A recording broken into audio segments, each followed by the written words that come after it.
Early January, we are starting to get a clearer picture of what teams will look like. JP Morosi leading the league in information. Very exciting. A missing piece is Roki Sasaki. We hear about him meeting with teams. That's what we expected him to do right now. What does the rest of the timeline look like? Good morning. Yes, Lauren, good morning. We will see Roki Sasaki, we believe, make his decision about 1 week from right now. It is January the 15th when he's able to begin that signing period as part of the new international signing bonus class. And what I was told yesterday is that at least one additional team beyond the previously reported group of Dodgers, Padres, Giants, Yankees, Mets, Cubs, Rangers, at least one team in addition to that group has spoken with Roki Sasaki. Now, do we want to call this the mystery team? Yes, we do. I'll leave that to the viewer to We like the discern drama, that. JP. I will say this, Lauren. One team that I've been keeping an eye on that has not been ruled out is Seattle. Now, the Mariners have not confirmed nor denied that they've had a meeting with Sasaki, but what we know is this. According to the reporting of Adam Jude of the Seattle Times earlier on this offseason, the Mariners were planning to have Ichiro Suzuki be part of their pitch to Roki Sasaki. Now, if you're a student of Japanese baseball history, of course, knowing that Ichiro was on the ballot, do we think there's any chance that if Ichiro said to Roki, hey, I'd like to have a conversation with you, and if any free agent, any prominent Japanese baseball player would say, you know what? No thanks. I just don't think that would happen. So knowing that Ichiro is part of the sales pitch, part of the recruiting pitch, do I think that if he said, hey, Roki, I'd love to speak with you, I think he'd probably have that meeting. And so it would not surprise me in the least, Lauren, if Seattle ends up being a part of this conversation, especially when you consider the strength of the Mariners in developing starting pitchers. Let's see how this unfolds in the next week to 10 days. Harold, what's your reaction to that? No, I understand that he's going to have those conversations. One thing's kind of confusing to me, JP, and maybe you can clear it up for everybody out here. So is his contract a standard deal, or is he actually a free agent where he's not held to, he can only get X amount, but can he actually go get a big contract? I know they have to pay a posting fee and all that, but is his contract restricted to a certain amount?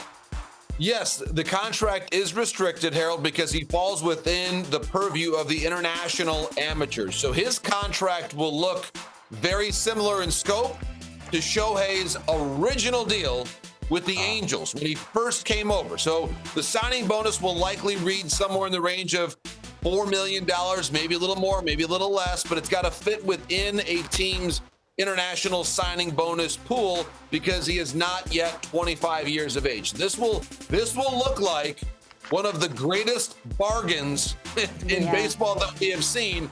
He is, and it's important to point this out, he is not a finished product the way that Yamamoto was a year ago with the Dodgers. He still has some development to go. But Harold, you talked about this before on the show. We all saw this in the World Baseball Classic of 2023. This is an electric arm that should be able to contribute, one would assume, during the 2025 Major League season. I would think 30 teams would have a conversation. I know what the contract is. They should. And Al was on the show, JP, last week talking about the insane talent that he is. Keep us posted along the way. Yesterday, you and I were having a conversation about the reliever market. I asked, is it as slow as it seems? And you said yes. What about the trade market for starting pitching? Because we focus so much on free agents in this time. Well, yes, let's start with Marcus Stroman. There was a report yesterday from Bob Nightingale that Stroman is out there and available. The Yankees very much open-minded to moving him. We could potentially see a deal. We've heard about Luis Arraez, as we discussed on the show, too. Perhaps that Stroman could be a fit there in San Diego. Also, Sandy Alcantara of the Miami Marlins. Now, I was told yesterday in a conversation, there have been, I think, at different points of this offseason, the Marlins gauged interest on Alcantara and potentially moving him. We already know that Luzardo was moved. Alcantara, though, is someone that I was told yesterday chances are better that he is going to stay with the Marlins to begin this season. Now, of course, he missed the time due to surgery. Again, right now, the expectation is he will be with the Marlins to begin the year. There you see what the contractual situation is for Alcantara. One would assume, Lauren, the Marlins are still in a bit of a rebuilding phase. If you totally overwhelm them now, they might be willing to move him. But I think it's a much more likely situation that they begin the year with Alcantara in the rotation and potentially gauge interest around the trade deadline once everybody has seen him get back out there and compete at the major league level.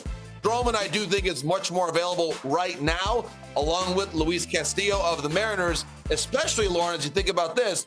If the Mariners are able to get Sasaki, they might be more likely to move a Castillo and then bring back a bat for Castillo as part of their larger offseason movement. So much to take in. Wishing for health for Sandy. Love watching him work in Stroman in pinstripes a year ago, as was Alex Verdugo. We're hearing his trade market or his free agent market is heating up. What do you know?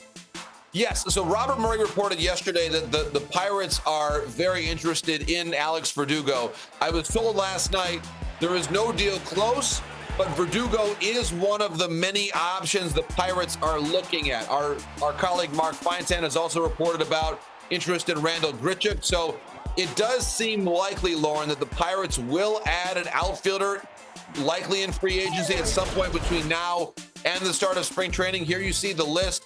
Obviously, Santander is top of the market in a lot of ways. Profar is someone who I think we've not talked nearly enough about Jurickson Profar. This man signed very close to the start of spring training a year ago and became an all-star with the San Diego Padres. So still a lot of high-end position player free agents out there. The guys talked earlier about Pete Alonso. I still think we've got a lot of exciting movement to come in this free agent market with now pitchers and catchers, Lauren, reporting about a month from right now.